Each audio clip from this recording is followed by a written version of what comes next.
and just as fast, it moved out this afternoon, leaving us with the clouds. And Doppler Max HD no longer showing any significant rain around the area. All that has pushed well to our south and east. Rain now moving out. Tell him, Shane Hollandy. And into the Virginias and down into the mountains of eastern Tennessee. Back edge of the clouds now runs basically along the Wabash and Ohio rivers, and that will sweep through here as drier air pushes in later on. Still 53 this hour in Bowling Green, low 50s for Paducah. Nashville also at 50. He tells them better than I do. In Lexington. Hey, how are you? Heading out to a basketball game this evening. We got one viewer watching. Temperatures will hold in the lower 50s with the clouds the next few hours. Once we clear out, we will dip into the upper 30s to near 40. By daybreak, around 40 for Bowling Green, 38 for Beaver Dam and Litchfield, and 41 for you in Tompkinsville. Better weather for Thursday and Friday, and then showers and even some thunderstorms are possible over the weekend. We'll look at that weekend weather maker just ahead in that 7-day. Gene? Shane, the Bowling Green Police Department is investigating the theft of a wallet from a local grocery store. See if he could find it. What? Realizing it was lost, What? he asked the store to check the lost and found, with no luck. That's pathetic. His wife alerted him of fraudulent charges made on his credit cards. Those charges now total over $3,000. Police have obtained surveillance of the suspect, who appears to be an older cat, a gray t-shirt, and blue jeans. You know about this man? Or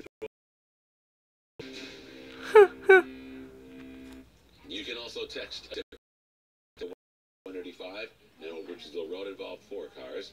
Officials say Jason Tilson was driving north on 185 when he rear-ended Candace Gardner, who was stopped at the intersection to turn left. Gardner's car then crossed the center line, causing 2 other cars to crash. We'll say a dump truck. Sergeant Bill Motts is a retired garrison sergeant major with the British Army. He served the last 13 years of his 37-year career as the Master of Ceremonies, Her Majesty the Queen's Ceremonial Warrant Officer.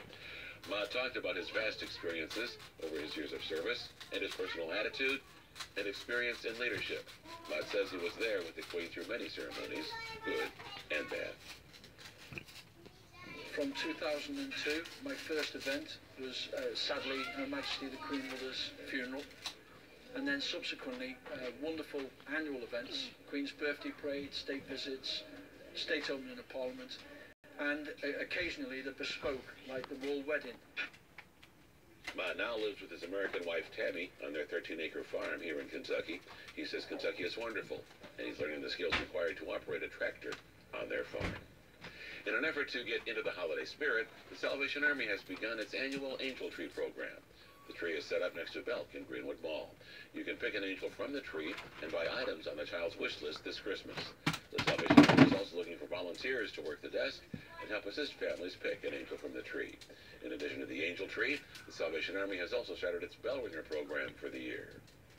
Our kettle program, we started off small, so we rang Friday and Saturday and had good days. We'll start this Friday and we'll ring every day but Sunday and Thanksgiving Day all the way through December the 23rd. The Salvation Army says several volunteers from the community have stepped up to be bell ringers this year, but they're always looking for more help. Next on 13 News at 6, 4 suspects charged in a double murder case in Winchester make their court appearances. What happened in their case in 2 minutes. The shooting were in court earlier today. Their cases will head to a grand jury. Reporting as part of our WBKO break. Good. 4 of the 6 people charged in the deaths of Kayla Holland and Adrian Castro had their preliminary hearings today. And Kayla Buford had tears in her eyes as she entered for her hearing. Her attorney waived the formal hearing and sent her case on to the grand jury. Ronnie Ellis's attorney asked to push his hearing back until the 29th of this month. When Denzel Hill entered, a Winchester police detective talked about witnesses who say they saw the 3 men get out of a car driven by Buford and fire shots toward the apartment, killing the 2 16-year-olds. That after the shooting, Denzel Hill ran from the scene and while trying to climb a fence, dropped his cell phone. I believe that to be Mr. Hill's phone. Pictures of him, another young child on the phone. So, Detective Bell said they got a warrant to search a home on Madison Avenue early the next morning and found Adrian Skinner on a couch and Hill going out the back door. We also learned that police say the other person charged with complicity to murder, Matthew Carmen, admitted to shooting his gun back at those three men. Police believe the two girls were caught in the crossfire. The detective was reluctant to name the witnesses they've spoken to. We don't know if we need to name any of the witnesses. We've received a couple death threats on some of the witnesses that we're investigating. We also learned that another 16-year-old was in the car with Buford and those three men. Police say so far that teen isn't facing any charges. The two other people charged in this case, Matthew Carmen and Julia Richardson, will have their preliminary hearings next Wednesday.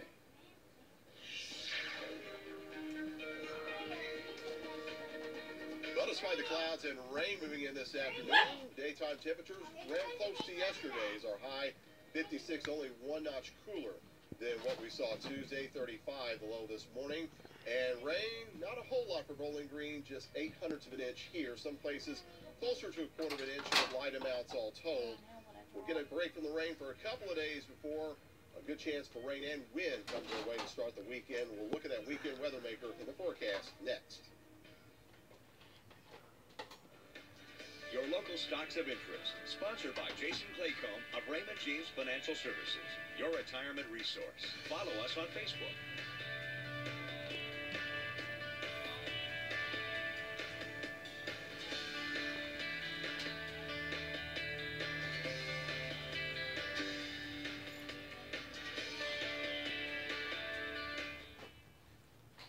This portion of the news is brought to you by Flora Templeton Stewart.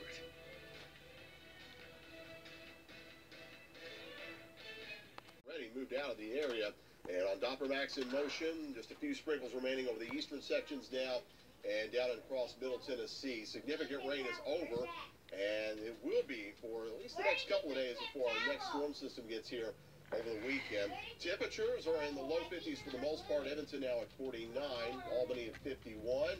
That's what you have in Hartford. Elkton also 51 degrees, and Bowling Green sits at 52. We've been around that mark for the last several hours now, and with the cloud cover will stay mainly in the lower 50s, at least through early evening. And then as we clear out later tonight, we'll see those temperatures dive quickly through the 40s down into the upper 30s tomorrow morning. There's a live view on the southeast end of Bowling Green, the Greenwood interchange of I-65 in Scottsville Road from our AAA Systems sleep-in webcam. Still the clouds overhead, but rain is over now. 53 degrees, southwest wind in here at 8, and relative humidity at 89%. There is Edmonton. You had light rain this afternoon. You're currently 49. There's a cool spot in the area.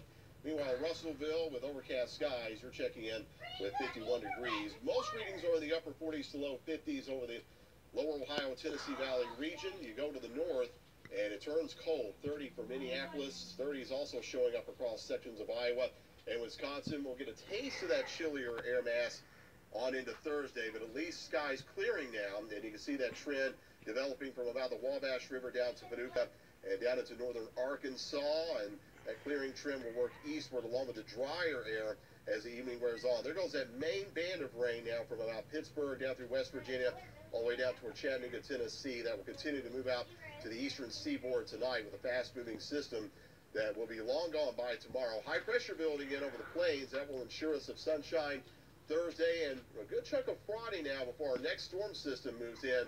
And this one is a potent one, stronger than the one we dealt with today. It's now crashing ashore over Washington State, Oregon, down into northern and central California with valley rain and mountain snow.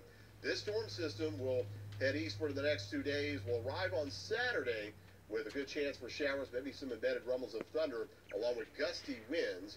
As for the next 2 days, quiet conditions for tomorrow. A few clouds ring in the morning, perhaps some patchy fog in spots. We'll go sunny by afternoon. We'll need that sunshine, though, just to warm us into the lower 50s. It'll be a chilly day. Cold night tomorrow night down into the lower 30s for lows under clear skies. Clouds, you can see them try to move back in from the west by late Friday afternoon, but these will be mainly high clouds. I think we'll keep sunshine going for most of Friday now and into Friday night. A few clouds floating through. Windy conditions, we'll see those winds pick up from the south and southwest late Friday night on into Saturday ahead of our sharp cold front, which will arrive around midday. We're thinking now Saturday with a line of gusty showers, perhaps some embedded thunderstorms, depending on how much instability gets involved with this system. Right now, the severe potential looks low, which is good news, although we can't rule out some isolated wind damage, as those winds could be gusting over 35 miles an hour, perhaps on Saturday. Could be wind advisory criteria here. I do think we're dry through Friday evening before the showers develop first thing Saturday morning, and again, a possibility for some thunder with this system as well. We are in good shape, though, for college football on the Hill Friday night. It will be the Toppers doing battle with MTSU, their rivalry renewed at the Houch. 7 o'clock the kickoff time. Well, Friday night special At the Ouch. temperatures will be around 56 degrees. It will be breezy, but should be dry for that game. Heading out to basketball on the Hill tonight, just grab a jacket. We'll have gradual clearing overnight with a cool low of 38. Tomorrow's high, a chilly 53, but at least a good-looking day with mostly sunny skies. Keeping the sun around through Friday. Clouds increase Friday night. A 90% chance of showers, maybe some embedded thunderstorms on Saturday. Mid-60s there with windy conditions. And then the wind subsides, rain subsides too by Saturday night. Cold though for Sunday, only 45, Gene. At least those temperatures recovering to the 50s in the days leading up to Thanksgiving next week. All right, thank you, Shane. And an unusual Friday night game for Western Kentucky University. That's going to be a big night for the seniors. Yeah, absolutely. And one of them, Nakarius Fant, the Bowling Green Purple standout. And I didn't get to see him play in high school. Enough people told me how great on the Hill, and he's having quite a senior season coming back from an injury. Great guy off the field as well. We'll talk about that in just a moment. But first, as Shane mentioned a moment ago, WKU men's basketball takes to the court in less than an hour for its second game this season as the Hilltoppers host Kentucky Wesleyan at 7 p.m. at EA Diddle Arena. The Tops will be trying to bounce tonight's 85-80 loss to Missouri State in their regular season opener at Diddle Arena. It's the first of 2 home games this week for head coach Rick Stansberry and the Hilltopper players. The Tops host Nicholls State Sunday at 5 p.m. We'll have highlights of tonight's game between the Tops and the Panthers on 13 News at 10. Congratulations go out to Russell Carter of Bowling Green, who is the latest winner in the Wendy's You Pick'em Challenge. There's another chance to win this week, and it costs absolutely nothing to enter. All you need to do is go to our website, WBKO.com, and click on the Wendy's You Pick'em College Football Challenge tab. Notice myself, Shane, nor Gene have won this season.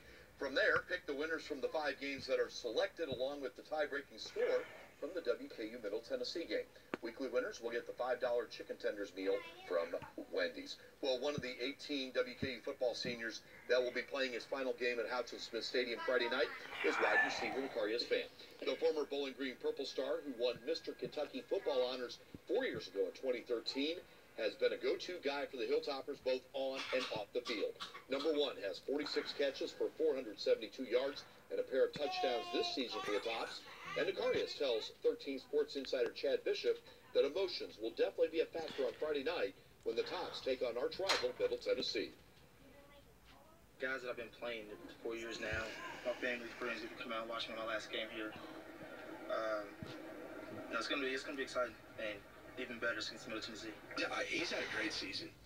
Coming off the injury that he had, and not really knowing what we would get out of him, because different guys, especially at skill positions, sometimes struggle to get back to full health.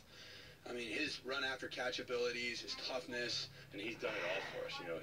He's kind of our utility man on offense, especially when it comes to third downs and when we need a big catch and then a big missed tackle. I promise you one thing: I'm finding wherever number 1 is. Congratulations go out to an area high school volleyball standout as Greenwood Lady Gators senior Alexa Davis signed a letter of intent Tuesday evening to play college volleyball next season at Kentucky Wesleyan. Davis recently capped off a superb career at Greenwood as the outside hitter led the Lady Gators to a 33-3 record this past season and a 14th district championship. Davis was also a key part of Greenwood's squad that qualified for last year's state volleyball tournament. She finished her career 2nd all-time in kills. Davis tells 13 Sports' Dominique Yates that Kentucky Wesleyan made a great impression with her during the recruiting process. I toured the camp, absolutely beautiful, and then Coach Hagan was probably the most actually playing with, and I realized his coach just hit me.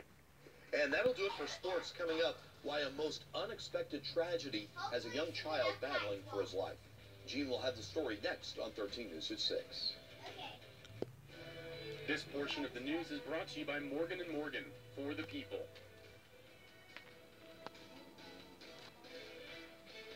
Tonight, she speaks to a lawmaker and a Louisville man who want to change the fact that charges against a gun owner in a case like this are rare. That pain, I think, sometimes I share privately with myself. Luther Brown has been a longtime advocate of gun safety. He talked about it even before the issue became personal. It hurt so bad inside. Brown's 8-year-old grandson was Andre O'Neill Jr. Brown called him Baby Dre. He was shot and killed in January 2016. Elgin Anders Jr. said he had Barbie's on his fingers when he pulled a gun out of his pocket. The gun fired. The bullet gave out free gun locks to people in the community so no one else becomes a victim. When a parent tells me I have a gun for protection in my home, and then I say, do you have children in your home? She says yes, but my kids don't know where my gun is. They're really mistaken. Protecting children is the best thing we could do. Doing that can happen with laws. The purpose of the bill is really to emphasize safety, gun safety. It's not an attempt at gun control. The bill would require gun owners to secure their guns if minors are present. Improper firearm storage would be a Class B misdemeanor if the child gets access to the weapon. The charge would rise to Class A misdemeanor if the minor uses the weapon that would result in injury or death. It would be punished with a misdemeanor, not a felony, because we don't think that people who have suffered the tragedy of maybe their own child being injured with a gun, we should also have to face serious legal issues. But we do think it's important enough to have some punishments. The bill that Jim Wynn is pushing for awaits the announcing the Philanthropist of the Year at this afternoon's National Philanthropy Day event. More on that story tonight on 13 News at 10. Plus, how much will Americans be taxed on inheritance? Peter Zampa on Capitol Hill, while a South Dakota senator says the GOP tax plan doesn't go far enough in keeping money in American pockets. 9 at 10. Well, the rain's gone, so now what? Chilly? Yeah, not Bermuda shorts weather tomorrow, but at least the sunshine returns. So that's some good news for your Thursday. We'll go into the low 50s tomorrow. Cold tomorrow night down to 31. A frosty start to Friday, but a warmer finish. We'll go all the way to 62. In fact, that high could actually happen Friday evening with a warm surge out ahead of the Saturday system, which is going to be a wind maker and a heavy rain maker, we do believe, along with a chance for thunderstorms. The high there 65 at 20 degrees colder, Gene. Good thing that Western's playing Friday night. You got that right. All right. Thanks for joining us, everybody. We'll see you at 10. Someday I'll find my prince. I know he's out there somewhere. Oh, why hello there.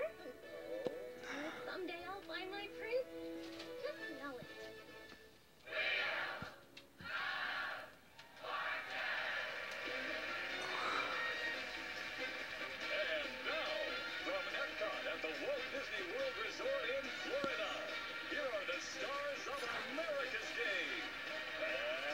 Jack